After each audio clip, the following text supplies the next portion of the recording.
my Guru Bhai, Shashi Mukha, full name Gaurdas.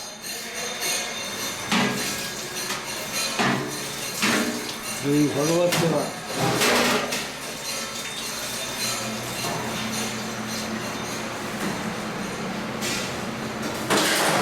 His kitchen is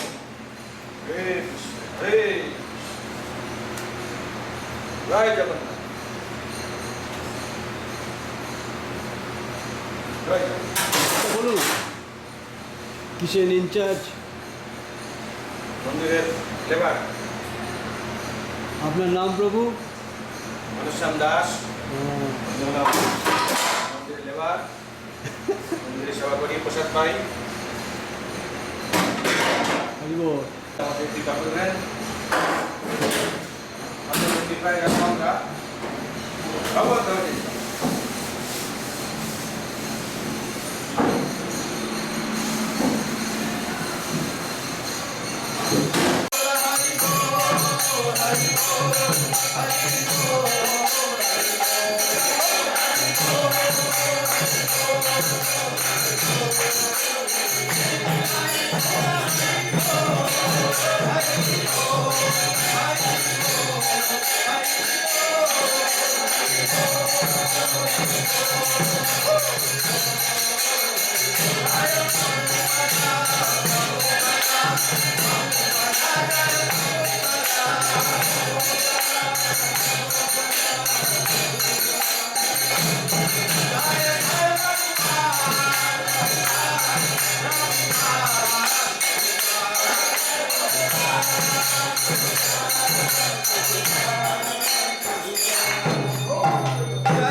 Srila Prabhupada ki. Can I see? If you're present, please raise both your hands. If you're present, if you're here with practice, because that's why you're here. And today we have with us someone who's been practicing bhakti consistently for almost 50 years, 40 years. I don't know the exact years, but I'm guessing 1 year. And in this path of bhakti, there is a lot of beautiful inspirations that we can have that keep us going for another couple of years, another couple of years. So the more we practice, the more we learn. So those that have been practicing Gyananjana Shalakaya Chakshu Militam Yena Tasmai Shri Gurave Namah Jai Shri Krishna Chaitanya Prabhu Nityananda Shri Advaita Gadadhara Shri Vasadi Gaur Bhaktarinda Hare Krishna Krishna Krishna Hare Hare Hare Rama Hare Rama Rama Rama Hare Hare.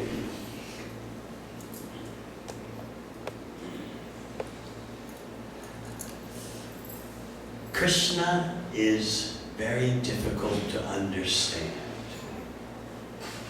We hear that Krishna appears like a human being, and that fact confuses many people. Like a human being must mean he is a human being. No doubt, though, the most powerful human being on the planet at the time. Krishna never has a material body. And he protests against misunderstanding of him. He protests in Bhagavad Gita. Just like you would protest if someone blatantly misunderstood you and propagated misunderstandings of you. In Bhagavad Gita, Krishna says, Avajananti mamuta. Foolish persons think that I'm an ordinary human being. Krishna also says in the Gita that unintelligent persons think first I was formless, or think I emerged, my personality, my individuality emerged from formlessness. There's so many misconceptions about Krishna. I remember flying on Air India 50 years ago on my first trip to Vrindavan. And in the airline magazine of Air India, it described Krishna as the Hindu forest love god. So even in India, there is confusion as to who is Krishna. He's a human being, he's mythological, or he's one of many gods. The best way to understand Krishna is to hear from Krishna himself and to hear from those who are dear to Krishna. Today we're going to be talking about Krishna-katha, the power of talks about Krishna. There are two types of Krishna-katha. That which is directly spoken by Krishna himself, and that which is spoken by devotees near and dear to Krishna. Both types of Krishna-katha, or talks about Krishna, can relieve the world of suffering. This morning in Srimad Bhagavatam class, someone asked the question, well, this chanting Hare Krishna, talking about Krishna, hearing Srimad Bhagavatam, how does that affect the world's problems? The world's problems are here because we've forgotten our relationship with Krishna. And therefore, material nature, which is an instrument of Krishna, causes us so many problems. It's not that Krishna is directly causing our problems. The system of material nature is set up in such a way. You can view material nature as a machine, just like the body is a machine. Material nature is set up in such a way that if you don't play by the rules, you get problems. So it's not that Krishna is directly harassing anyone. Krishna simply enjoys. Material nature is his agent, but Krishna is not directly involved. Actually, we, as part of Krishna, are also not directly involved in material nature, but we've succumbed to illusion because we identify with matter, the body and mind, and therefore we undergo the reactions of material nature even though we are spirit soul, distinct from material nature. It's a bit of a complicated situation we've got ourselves in.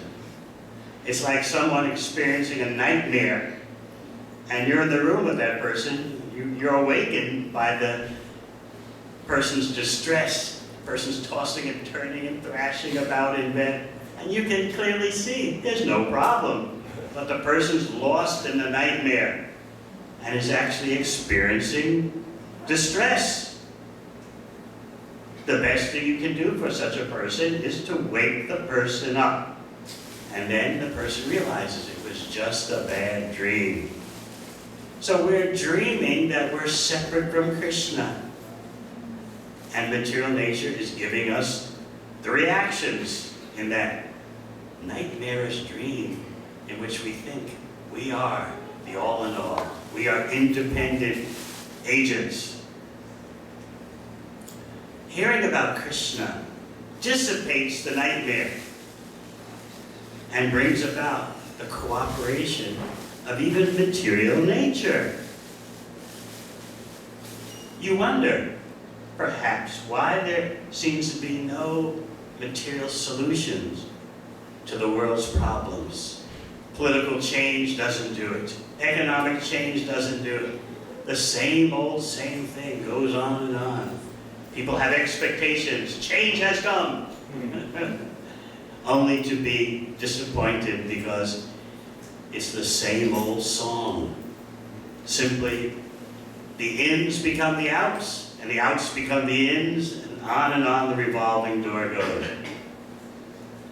Where and how can real change occur?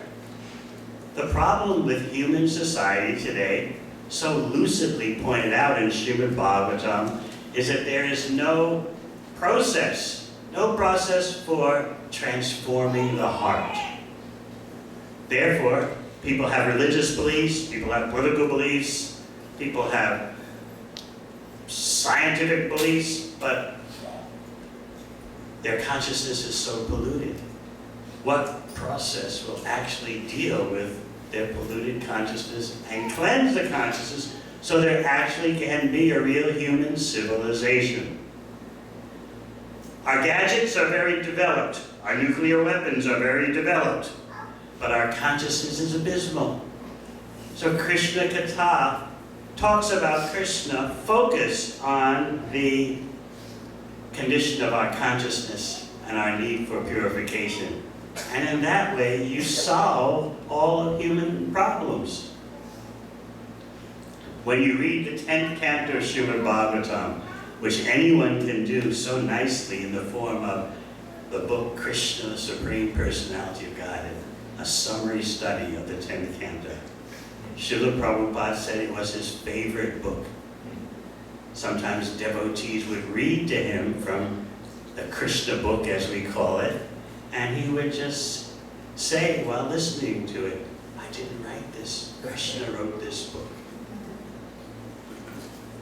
At the very beginning, in chapter 1 of the 10th canto, you hear Maharaj Pritchett, the king cursed to die in 7 days, who gave up everything simply to sit on the bank of the Ganga and hear about Krishna.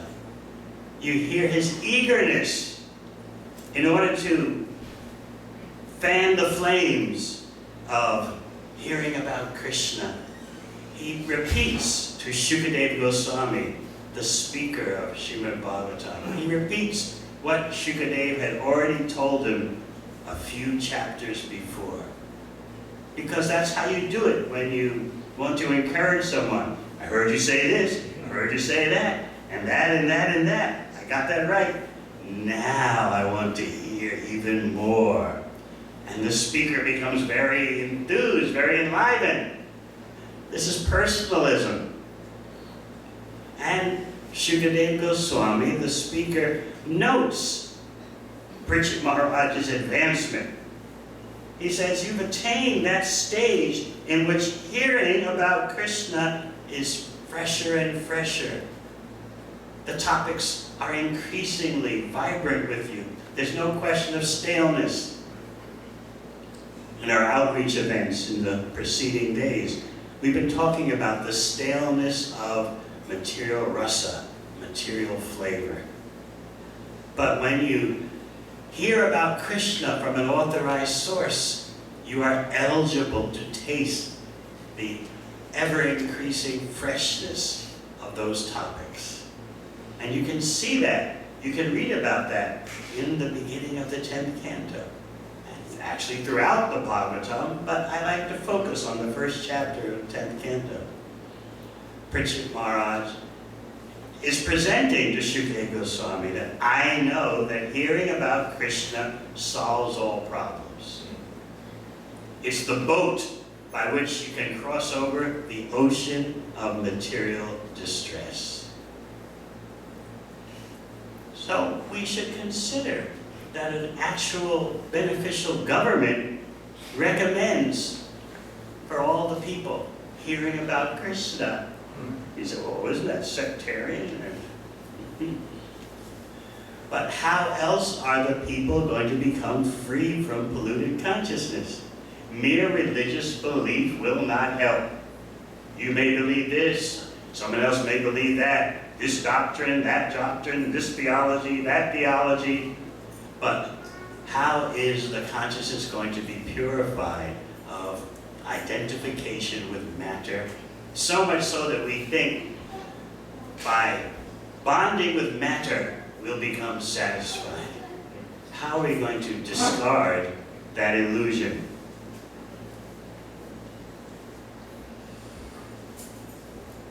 In the first canto of Srimad Bhagavatam, we hear that the process of bhakti yoga, reconnecting us with Krishna, solves all problems, but people aren't aware of this science. The solution is at hand, but we're not aware. And if we do know something about Krishna, we have so many misunderstandings.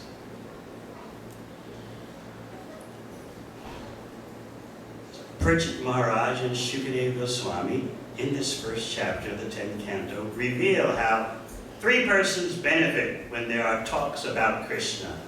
The speaker, the one who's asking questions, and everyone in the audience. Indeed, Krishna-katha is so powerful that after everyone clears out from a place where the discussion of Krishna has been held, anyone who walks through that place also gets some purification. But here we are thinking that, oh, Krishna is just the blue god, and he's in my family tradition, so therefore we worship him. No, because Krishna is the source of all rasa, all flavor.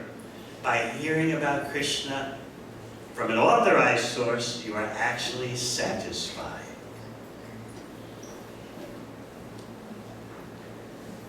Krishna in his Vrindavan pastimes seems so ordinary, and he actually specializes in acting ordinarily while doing inconceivable things.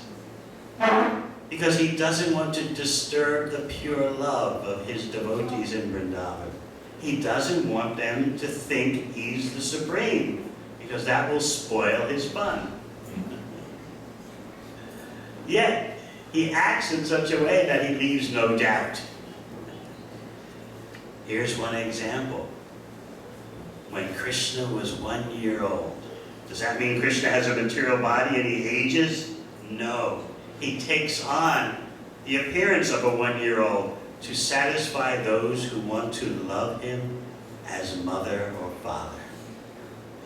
The childhood pastimes are very special. They're actually not performed in the topmost portion of the spiritual world, the Loka Vrindavan. This is what makes Krishna's Boma Leela, his earthly pastimes, so interesting. He only shows his form as a child in his manifestations in his earthly pastimes. So Mother Yashoda has her child on her lap, and she's practicing what is called lalayanti. Mothers know about this. You pick up your 1 year old child, and in your hands, you're sort of letting the child rise and fall in your hands, but all the time you have your grip there. Yes, any mothers know about this? It's one of the delights, I'm told, of motherhood. The baby relishes it so much. My mother probably did it for me when I was a child. But then, Mother Yashoda notices, my child is getting heavier and heavier and heavier. She doesn't know what to make of it. She doesn't understand that Krishna is playing with his own mystic power. He's Yogeshwara, as you read in Bhagavad Gita. He's the master of all mystic potencies, even though he's in the form of a little child. That he's a little child doesn't mean his mystic powers have gone away. So she's doing that lalayanti and noticing how heavy he's getting, so she doesn't know what to make of it. She never thinks, my son is the Supreme Personality of Godhead. She simply thinks, I don't know what's going on. So she just puts the child on the ground and goes to find some brahmanas who can do some kind of ritual to protect her son. Her son is the protector of everyone, but she thinks, that's my little baby. So she goes to find some brahmanas to do some yajnas, something to counteract the situation. This is all orchestrated by Krishna. Why? Because he wants to fly in the sky. Krishna knows the Trinavarta demon is coming, the whirlwind demon. And Krishna doesn't want his mother to get caught up in what the whirlwind demon is going to do. The whirlwind demon is sent by Kamsa.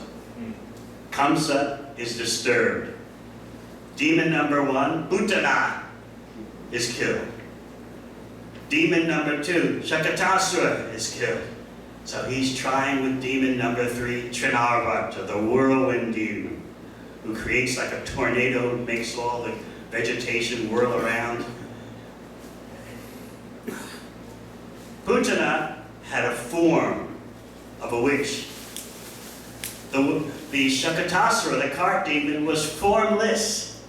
And Trinavarta was both with form and without form. So Kamsa's pulling out all his wizards and all their tricks. So Krishna knows the whirlwind demon's approaching. I want to go for a ride in the sky. Just think how Krishna enjoys everything. So he becomes so heavy. Now, when is Krishna light and when is Krishna heavy?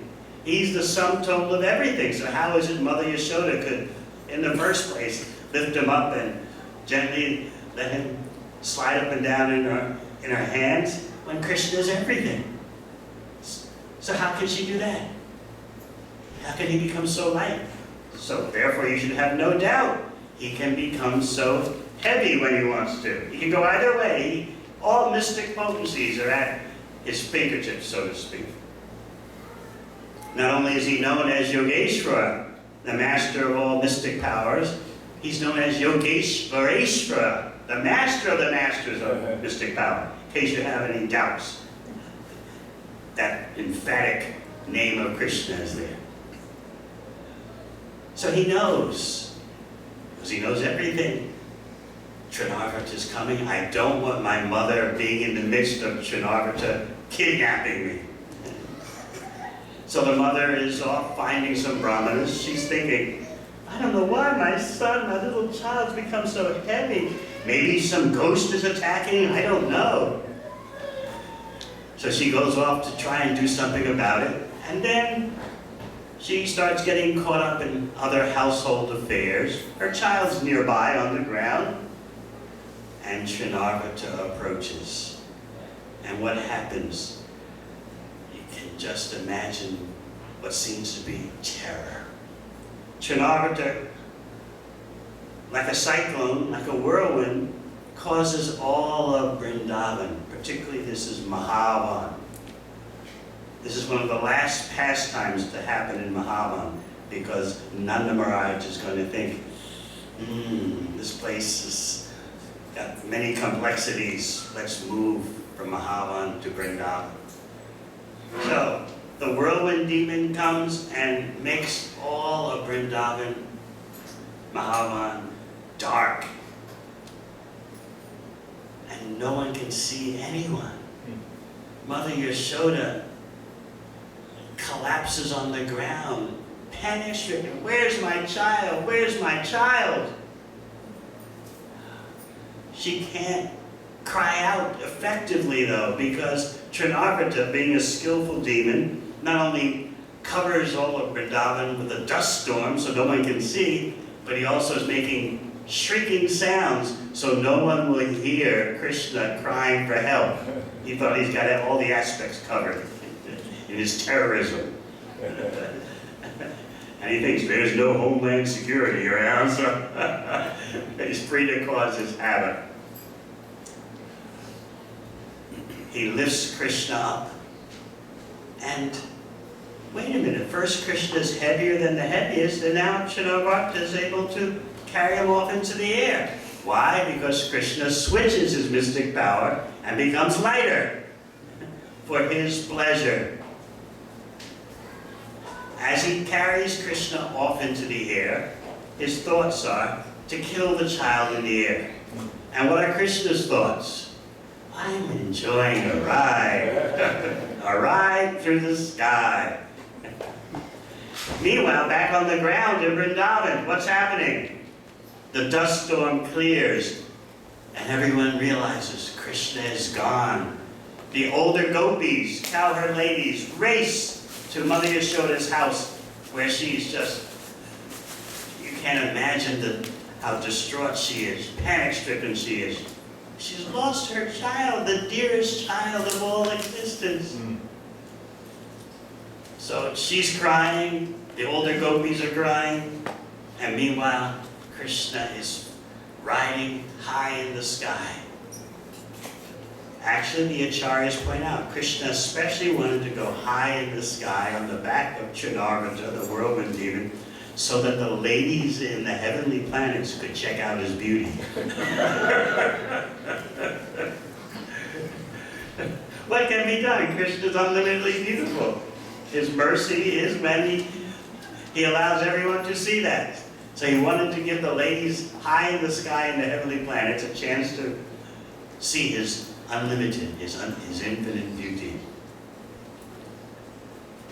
So they're flying through the sky, the Trinavarta demon with Krishna on his back. And then Krishna decides, okay, enough of this. They're crying too much down on the ground in Vrindavan. They're going through too much anxiety. It's time for me to finish this character. Finish this Trinavarta off. So, many persons think that Trinavarta died when he crashed to the ground. No, he died in mid-flight. What was happening is Krishna, imitating a child, thought, I'm afraid. The only way I can solve my fear is to grab this demon by his neck and squeeze his neck, and that way I'm hanging on for the ride. Of course, Krishna is not afraid, but this is Bal Leela. These are his childhood pastimes. I'm a little child. I should be afraid. The only solution is to hold tightly on this demon's neck and hold tighter and tighter and tighter. And so Trinavarta's eyes started popping out of his sockets. He couldn't get rid of Krishna. He wanted to shake Krishna off his back. He couldn't do it. So the demon began to plummet toward the earth. And he landed on a spot in Vrindavan in such a way that he landed on his back with Krishna playing on the demon's broad chest. The demon's limbs were all smashed. Krishna arranged that Trinavarta would fall out of the sky near where the elder gopis of Vrindavan had gathered. In other words, just see, I'm having a good time. You all are crying, you're panicking, and I've had such a wonderful ride in the sky. He didn't fall where the cows were, because the cows would have scattered and muddied the earth. So Krishna wanted to preserve the pasture land of that particular part of Vrindavan. So he skillfully arranged that Trinavarta would fall in such a way that everyone would be satisfied by seeing close at hand that Krishna is okay.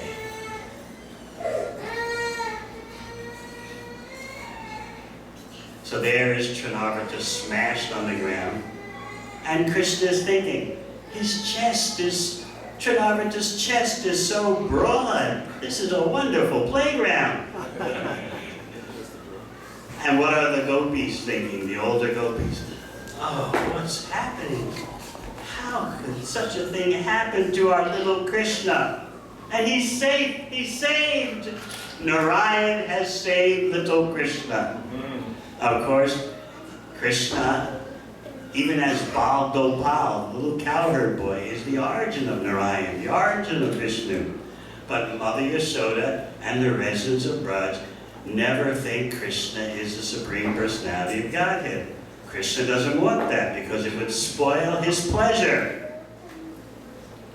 So Nanda Maharaj analyzes the situation. Krishna is safe. Why? Because of our pious activities.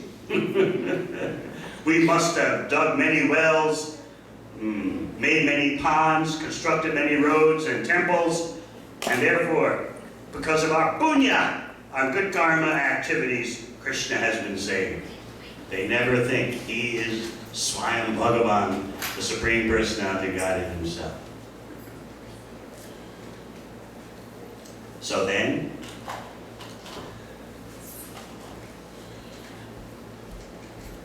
it's time for Mother Yashoda to show some more affection. And she picks Krishna up on her lap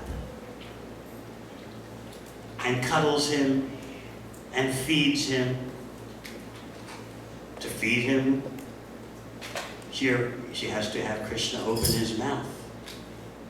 And what does Krishna do? He's feeling so much affection from her that he yawns. Mothers, you can tell me if that's happened to you, that you bathe your child in so much affection that the child just feels so much love. So Krishna was feeling that way. He opens his mouth, the mouth that Mother Yashoda had been feeding with her breast milk. And what does she see in his mouth? She sees the entire cosmic manifestation. Why? Krishna was thinking, the acharyas say, I want to reveal, I've done away with the demon, now my own people, the Brajbasis, I want to give them something to talk about. I'll open my mouth, and what is my mother going to see? An unforgettable sight. So he opens his mouth and she sees the entire universe. Not exactly in the mouth, but in the belly. She looks through the mouth and can see in the belly the entire universe. She doesn't know what to make of it. She closes her eyes because she doesn't want to see Krishna's opulence, his Aishvarya. She doesn't want to see his majesticness, his yogic powers. She just wants to see her affectionate child. So she doesn't know what to make of this. She just closes her eyes and becomes just restless. Like, what I'm seeing, I don't want to see. In Bhagavad Gita, Arjuna asks for divine eyes to see the universal form. But Mother Yashoda is seeing the universe in Krishna with her natural eyesight. But she doesn't want to see it.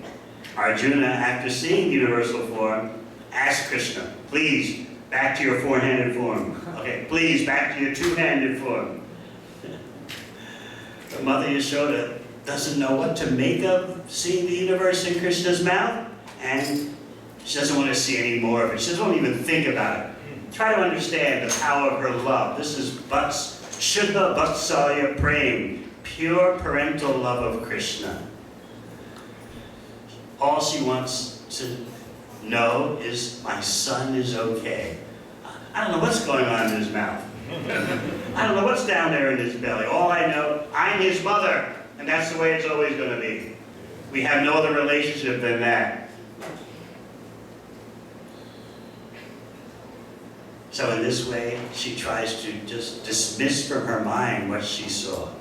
And Krishna always helps. He has his Leela Shakti, his pastime energy, which helps to stop the Brajbasis from thinking theologically. He doesn't want them getting caught up in philosophical doctrine. He just wants their love. So hearing about Krishna produces such peacefulness in us. And that's why Prishad Maharaj wants us to have this benediction. Well, the same thing he's getting in his last 7 days of his life. So Shukadeva Goswami, you'll read in the first chapter of Bhagavatam, Shukadeva Goswami says to Prishad Maharaj, perhaps you would like me to stop narrating the Krishna-katha, the pastimes of Krishna, so that you can take a break and have some water. You're fasting until death, but you must be very thirsty. And what does Prishad Maharaj say in response? Once before I was thirsty, and I got into a bit of a situation at the house of Swami Rishi. Been there, done that. No. Prishad Maharaj explains that undoubtedly someone in my situation would be feeling unbearable hunger and thirst. And that could be true of me, but something else is counteracting the situation. The flow of hearing about Krishna coming from your mouth has just overridden, overpowered any thirst that I have, any hunger that I may have. So I don't want you to stop speaking about Krishna, because that is the nectar that I'm longing to hear. This longing to hear about Krishna counteracts lust. Just like when people have desires for gratification, it's so powerful. But the desire, the longing to hear about Krishna is even more powerful than lust. In fact, lust finds its perfection when you're just longing. I must hear about Krishna. I must chant Hare Krishna. I must engage in Krishna service.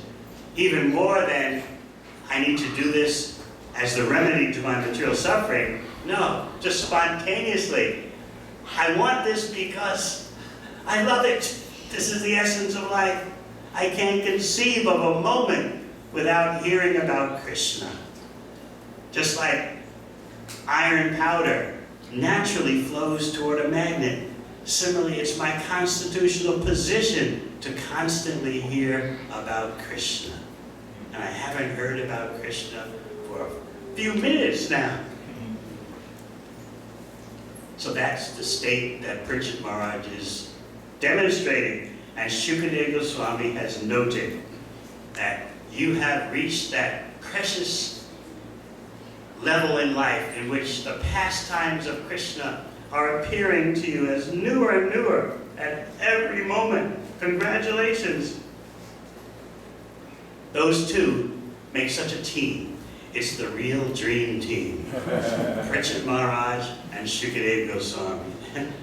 Prishad Maharaj is known as Rishi Sattama, the best of the chief executives. And Shukadeva Goswami is known as Muni Sattama, the best of the transcendental scholars. Their combination can solve all of humanity's problems. So you might say, well, they were present 5,000 years ago, and they're talking, they were talking on the bank of the Ganga. What about us here today? But you have their conversation. Srimad Bhagavatam is a series of nested dialogues. One dialogue nested in another dialogue in another dialogue. So you get to associate with so many extraordinary personalities via these nested dialogues. Because one sadhu is sitting in the audience while the other sadhus are speaking. So that sadhu who's sitting in the audience relays what he heard to another sadhu. So Bhagavatam contains so many of these nested dialogues, dialogues within a dialogue. It's fascinating. You might think, I'm getting lost. Who's talking here? But keep in mind, the more the subject is discussed, the sweeter it gets. We think materially, the more a subject is discussed, the more the original meaning is lost. But that happens when you're dealing with ordinary mortals. But these Bhagavatam personalities are not suffering from the defects that plague ordinary people. So the more that they discuss Krishna, the sweetness of the topic increases and increases and increases. So this is the benediction of Srimad Bhagavatam upon us.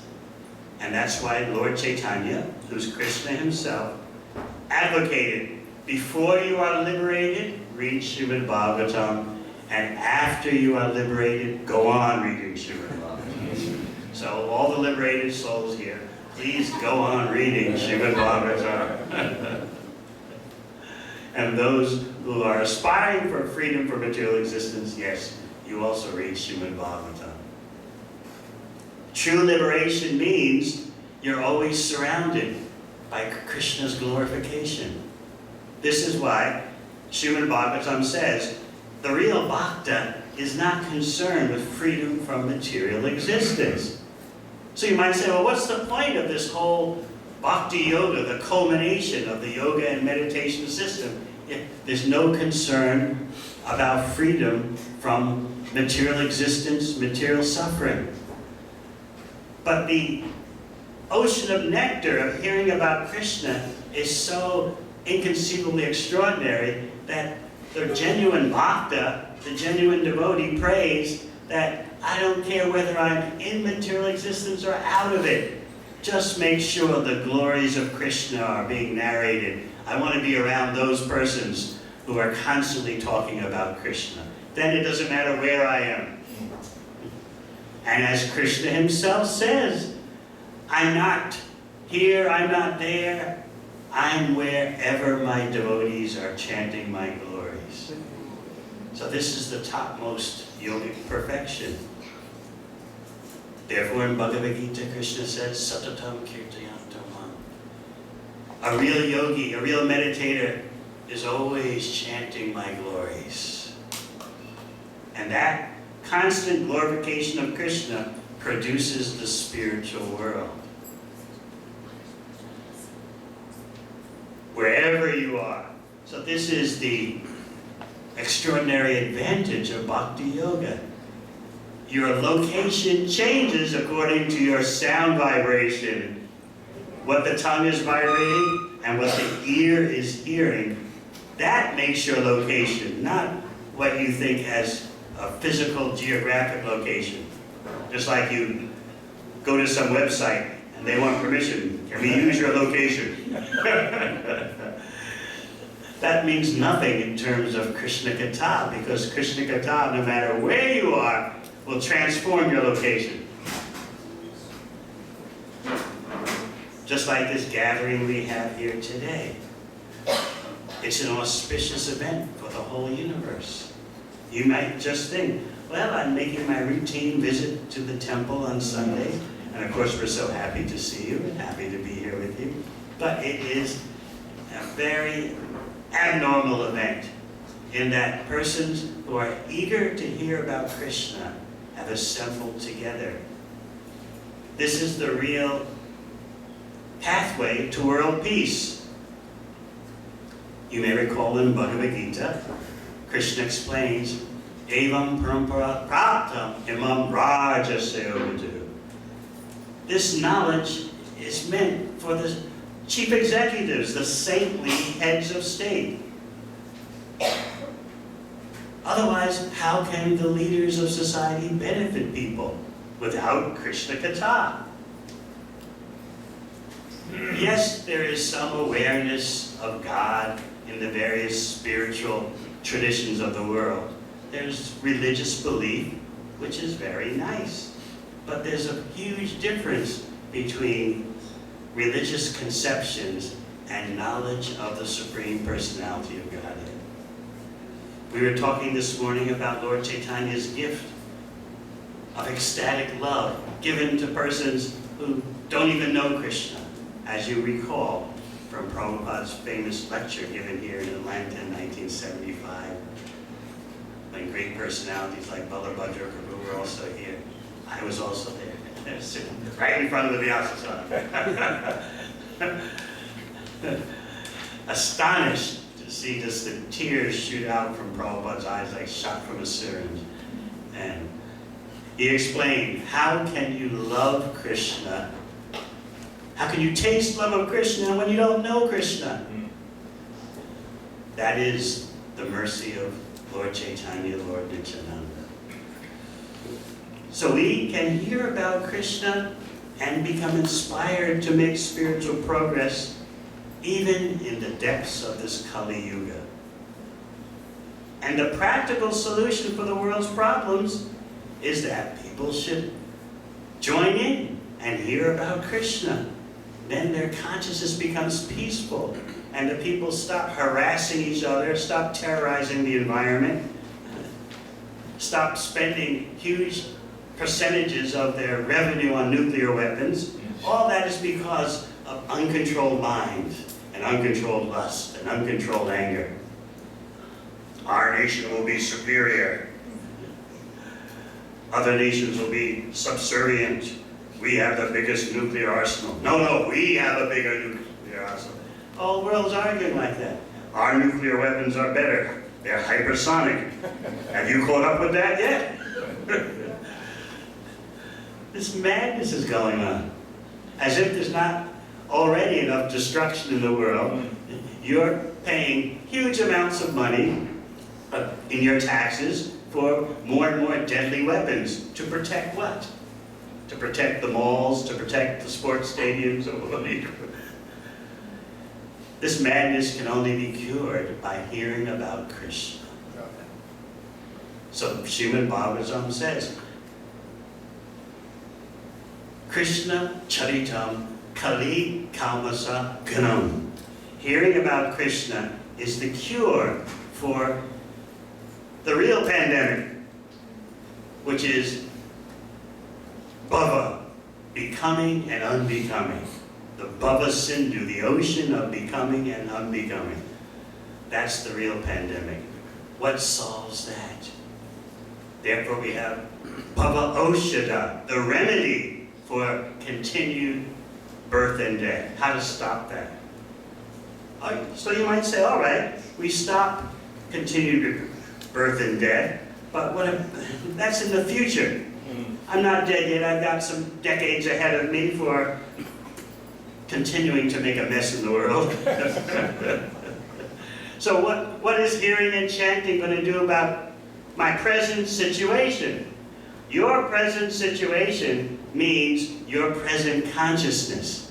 And unless you have a transformational procedure for purifying your consciousness, nothing in life will change. We're carrying our enemies with us, within our consciousness.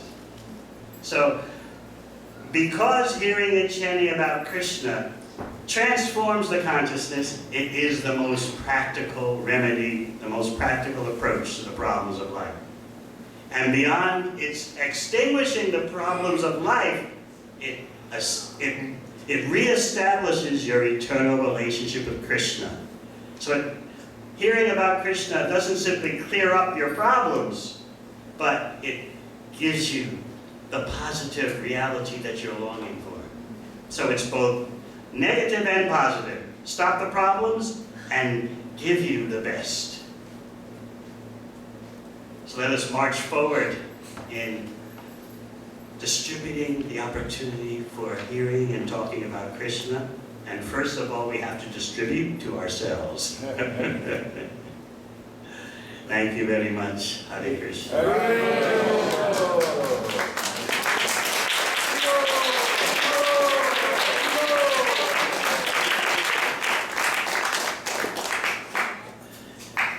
Maybe one or two questions. I'd like to have some kirtan. Yes. I have a question. Yes. Okay. It's a good one, right? I hope. Okay. Is it impossible to be treated as if we're not the body? What is the point of the agreement, we are not the body, if we don't apply it in terms of gender roles and the treatment of women in Vedic culture? Interesting question. Well, first of all, you might be happy to know, from your point of view, that right now there is no Vedic culture, in case you haven't noticed.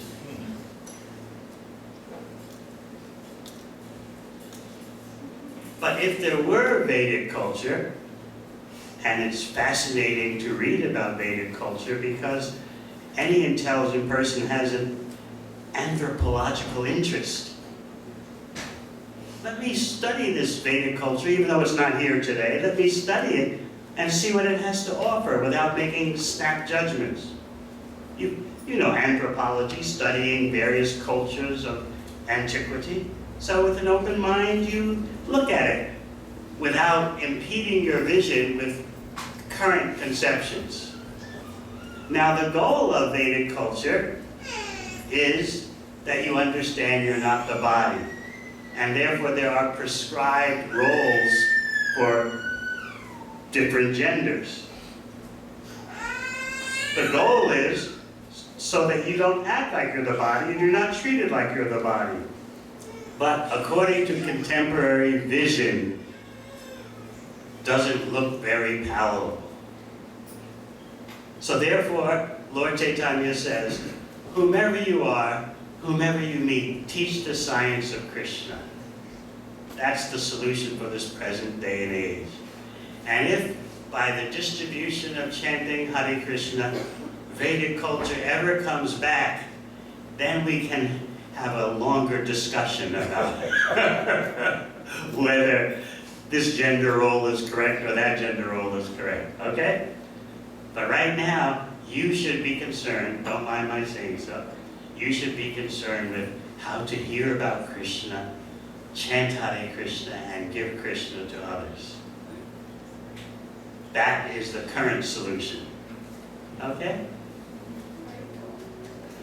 Anything else? Yes? Hare Krishna, Maharaj. Thank you so much for your association.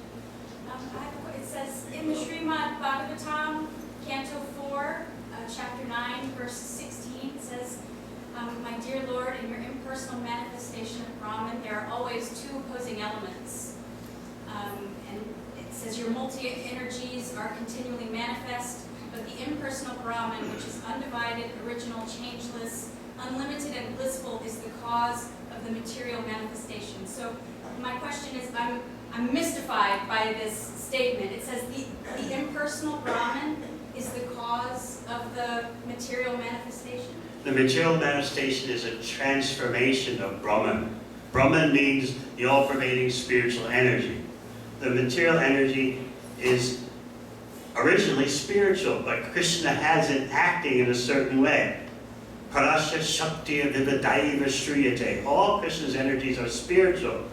Just like the electricity comes into this building, and it can make for heating, or it can make for air conditioning, but it's actually originally electricity. But you feel it now as it's turning the fans, cooling you. But in the winter, the electricity will cause some heat to happen. So originally all Krishna's energies are spiritual, and so that means Brahman, which is the all-pervading energy of spiritual energy of the Lord, can transform. Krishna can transform it into the material world. But try to understand, the Bhagavatam is giving you different insights. It's talking about Brahman being the source of the material world, but it will also tell you that Krishna is the source of Brahman. You got it? As Krishna says in Bhagavad Gita, Brahmano Hipachistaham. The impersonal Brahman is based on me, the person, not the reverse. Just like you are a person, you can act impersonally, right? Have you ever given someone the cold shoulder? Maybe in your own home? Just pretended the person wasn't there for a while because you were ticked off at the person? You can do that. You can be impersonal because you're a person. This is logic. It's not the ultimate proof, logic. The ultimate proof is Shastra, where Krishna explains himself. The impersonal Brahman is based on me, the person. Okay? Thank you, Maharaj. Hare Krishna. Very nice questions today. Yes. What is the difference, prema lava between Krishna and his girlfriend, his gopis, and today is now girlfriend and today's man what? and boy. Today's love between boyfriend and girlfriend. One is a very polluted perversion of the other. Isn't that sufficient for now? Krishna and his devotees and his activities in the spiritual world have nothing to do with even the slightest drop of material contamination. All right? One more. What is the difference Bhagavad Gita and Srimad Bhagavatam? Bhagavad Gita, he's asking, what's the difference between Bhagavad Gita and Srimad Bhagavatam? Bhagavad Gita is spoken by Krishna, and Srimad Bhagavatam is spoken by devotees of Krishna who are presenting conversations with Krishna also, and words by Krishna also. Both are Krishna-katha, and both will make your life perfect. You have both, yes? And Chaitanya Charitamrita, yes? All right. Chaitanya Charitamrita, as we explained this morning in our Chaitanya Charitamrita class, Chaitanya Charitamrita is the postgraduate study. Anyone here doing postdoc research? So after you do your doctorate, you get opportunities to do postdoctorate research. So in bhakti, in Krishna consciousness, that postdoc research is Sri Chaitanya Charitamrita. All right, thank you very much. Glory to Srila Prabhupada. Hare Krishna. Hare Rama, Hare Rama, Rama Rama, Hare Hare. Hare Rama, Hare Rama, Rama Rama, Hare Hare. Hare Krishna, Hare Krishna, Krishna Krishna, Hare Hare.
Hare Krishna.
Rama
Sri Bhaktivedanta Swami Maharaj Srila Prabhupada ki Jai Vishnavam Sapadana Chikachara Sto Jai Sri Bhakti Siddhanta Jai Prabhupada. It's I go Premanandi.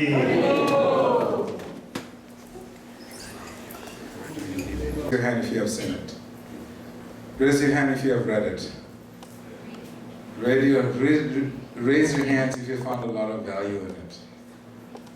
So I request you to please get a copy, and Maharaj will put his name. And you can come on this way. Whoever would like a book from Maharaj, you ready? You need a pen. Who would like a book, Maharaj's book, Hiding in Unnatural Happiness? Please come this way. Make a line. Move a little bit. And donation for the print of the books. What is the requested donation? No minimum, no maximum. There is no minimum and there is no maximum. Shastrakrit Prabhu is master at book distribution. So Kylie Maharaj, this is for Kylie. How do you spell Kylie?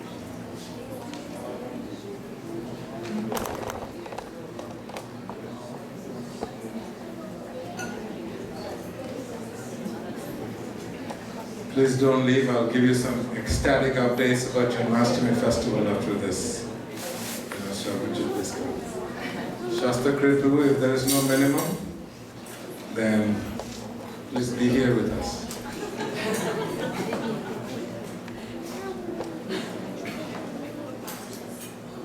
This book is very good for speaking to college kids. If you ever have anyone who is going to college or know someone, it's very, very intellectually and heart-stimulating book. Mind and intellectually stimulating.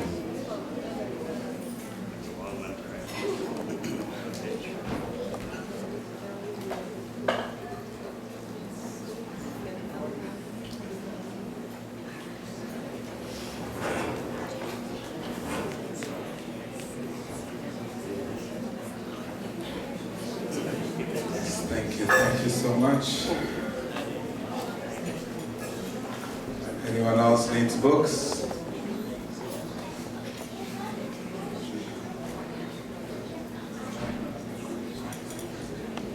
Needs autograph, please?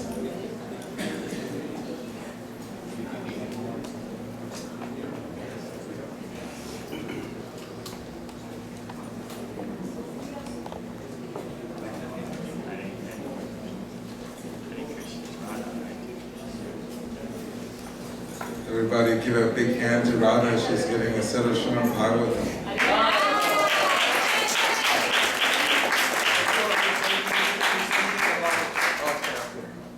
She's seriously thinking about it.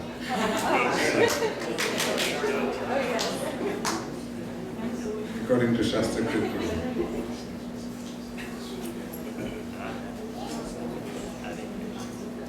Please come.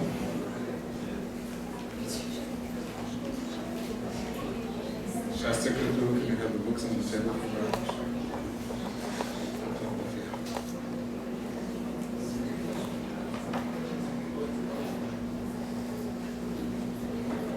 Hare Krishna.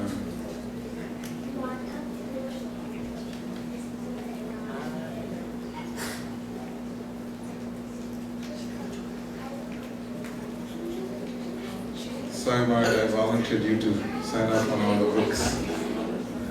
They're hungry. Shastrakrit Prabhu planted that idea in my head.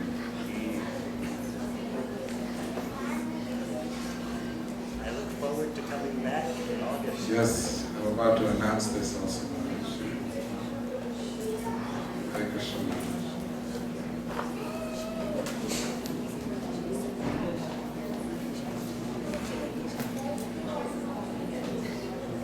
Have any more Shastrakrit Prabhu? Is done.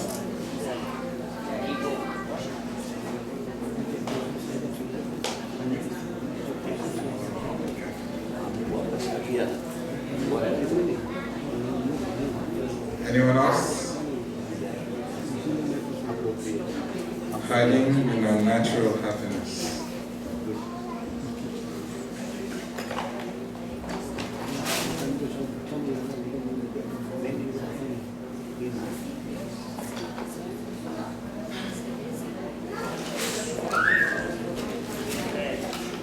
Last call? Anyone else? Okay, perfect. So I just wanted to let you know, who would like to have Maharaj back here in Atlanta for another visit? In the bhakti tradition, whenever you want to say something, we don't say yes or no, we only say yes. And that yes, we don't even say, we just say Haribol. So who would like to have Maharaj back in Atlanta? Few people in the back, Shruti, I don't hear anything from you. Who would like to have Maharaj back in Atlanta? So Maharaj has been requested to please come back the first weekend of August 4th through 9th. We are requesting Maharaj to come back to Atlanta. Do you all agree? If you all want Maharaj to come from the 4th of August onwards, please give me a big Maharaj will listen to your prayers. I can assure you Maharaj will listen and he'll come and rejoin us again. So thank you so much, Maharaj. And anything else, Shastra Kritu? I'm going to make some Janmashtami announcements. Okay. We also have the Sunday sponsors. Yeah.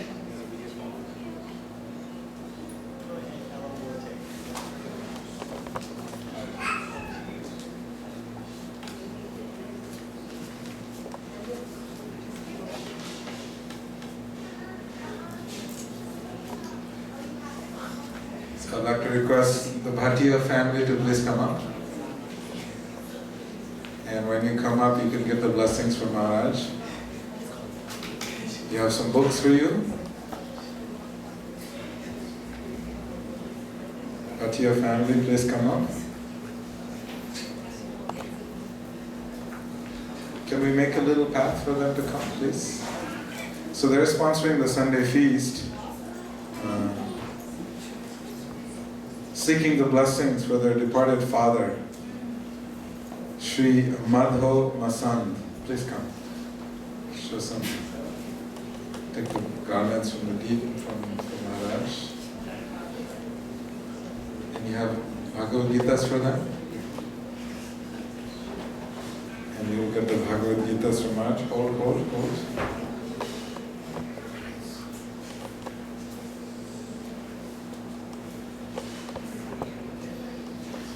So if you all don't mind, for their departed father, if you all can raise both your hands. Those of you who have 4 arms, please lift all 4 of them.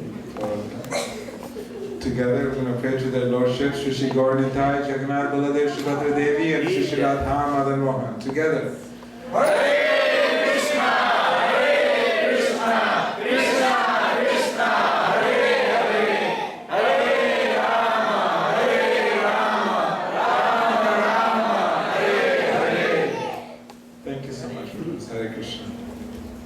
Ashish and Madhavi Jangam. If you don't mind to please come.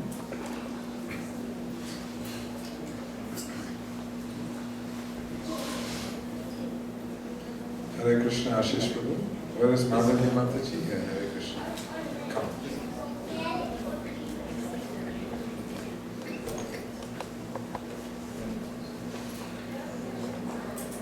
And they're sponsoring the Sunday feast because their father, Anand Jangam, departed this world 3 days ago. So they want your prayers and your blessings. Would you please wait here? Yeah, Mataji, please come. For their departed father, Anand Jangam. So if you all don't mind to raise all of your arms, please lift it up a little higher. And we're going to pray to their Lordships together. Hare Krishna, Hare Krishna, Krishna Krishna, Hare Hare, Hare Rama, Hare Rama, Rama Rama, Hare Hare. Thank you for this. Hare Krishna, Mataji, Hare Krishna. So now we have a birthday celebration. Sumohan Gaur Prabhu, where are you? There you are. Please come. Sumohan Gopal Prabhu. The family has arranged a cake that was offered to Krishna. You'll get to cut the cake and everyone will get to have prasadam. Please.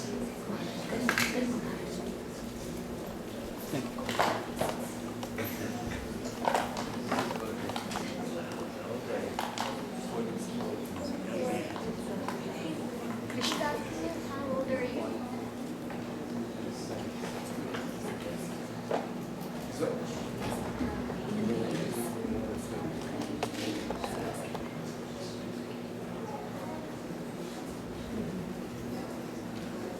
So, the whole family is very committed to the practice of bhakti, and they're all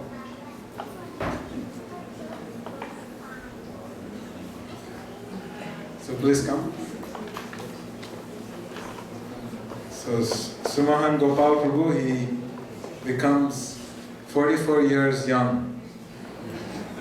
And he's getting younger, he's not getting older, closer to the spiritual destination. And he's seeking the blessings of all the Vaishnavas. And his wife also just came and whispered in my ears that she's requesting prayers for his ears because he has some ear problem, he cannot hear properly. So she's seeking prayers for the Vaishnavas. Can we do that? Sure. So let's do a happy birthday to him first. Together. Happy birthday to you. Happy birthday to you. Happy birthday, dear Sumohan Gopal Prabhu. Happy birthday to you. Hare Krishna, Hare Krishna. Raise both hands. Krishna Krishna, Hare Hare. Hare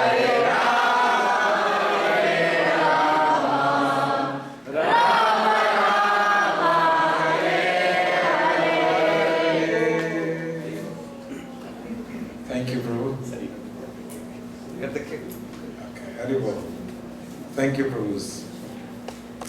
So I wanted to give you a few dates to pencil in your calendars for those of you who still use pencils. Because it's a very important date for us. It is the essence of our life celebration. It is celebrating the birthday of Krishna, Sri Krishna Janmashtami Maha Mahotsava ki! Sri Krishna Janmashtami Maha Mahotsava ki! So it's an ecstatic day of celebration that starts at 4:30 a.m. in the morning. Normally we do a Mangalarti here at 4:30 a.m. Who came last year? Raise your hand. Ooh. Who plans to come this year? It's the most ecstatic kirtan, the arti you'll ever experience. It's the most auspicious one. It's the most soothing one. It's the most everything. So please come. Program starts at 4:30 a.m. and then you'll have Nrsimha Arati, Tulasi Arati, and then we'll all get to sit in the temple room and do our japa.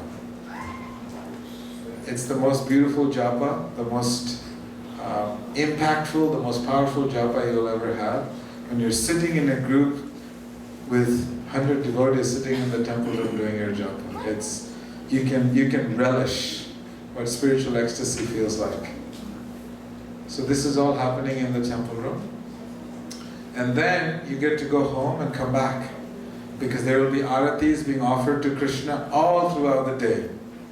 And there will be prasadam being served out all throughout the day, which means you get to come and read Krishna book, read the Brahma Samhita, and you get to come and do kirtan in the temple room. You get to come and help prasadam, serve the prasadam out, because throughout the day, Iskcon Atlanta is known for Krishna temple. So every Indian and everyone who's practitioner of bhakti will come through this temple, has had their roots in this temple. So they will be coming throughout the day. We will make sure they all get prasadam and they all get to hear kirtan. So we will need you to please come and join in the kirtan and help serve prasadam. There will be cooking going on in the kitchen all throughout the day. So they will need help with cut up, with washing dishes, taking the trash, a lot of ecstatic service. And it's fasting. We fast on this day up until midnight. Who fasted last year? So nice. Who wants to fast this year? It helps to clear up the mind and helps you to take this beautiful journey to your heart. In one day you can make it. And at midnight you can feel Krishna's presence in your heart when you stand here and enjoy the ecstatic kirtan. So this is going to be on 19th of August, and guess what? It is a Friday. How cool is that? You have the day off next day, so you get to stay up till midnight, and a good excuse for all the children to tell their mommies that you want to stay up. So that is on Janmashtami, Friday, and the next day is Srila Prabhupada's appearance day. Srila Prabhupada ki! Come on guys. I only hear 2 children, everybody. Srila Prabhupada ki! Ecstatic, I love it. Srila Prabhupada could hear that in the spiritual world. So, on this day of Srila Prabhupada's appearance day, we will have a program that's also going on with morning program, Mangal Arati, Darshan Arati, Guru Puja, and all throughout the morning. And then there will be a gap in the morning. We are going to do a morning and an evening celebration of Srila Prabhupada's appearance day. So we are requesting all of you to please, these 2 dates are powerful. Srila Prabhupada brought Krishna to the Western world, and we get to celebrate Srila Prabhupada's heart, which is Krishna, and he brought it to the whole world. And we're also going to be celebrating the following day, which is our Sunday feast. So a 3-day of festival, Friday, Saturday, Sunday. So please pencil these 3 days in your calendars, and we'll have so many opportunities for seva. I just wanted to give you the dates, and next week we'll give you more details. And we need a lot of volunteers to organize the festival. If you'd like to perform any dance, singing, anything on the stage for the pleasure of the devotees, or you know someone, please come and contact me, or Shweta Shubha Prabhu. And any other services that you want to participate in, you can come and see us. Shri Krishna Janmashtami Maha Mahotsav ki! Srila Prabhupada ki! His Holiness Devamrita Swami Maharaj ki! It's amazing to hear this youthful energy. So please come and have our final darshan of the deities. You'll also get the mercy of the Lord.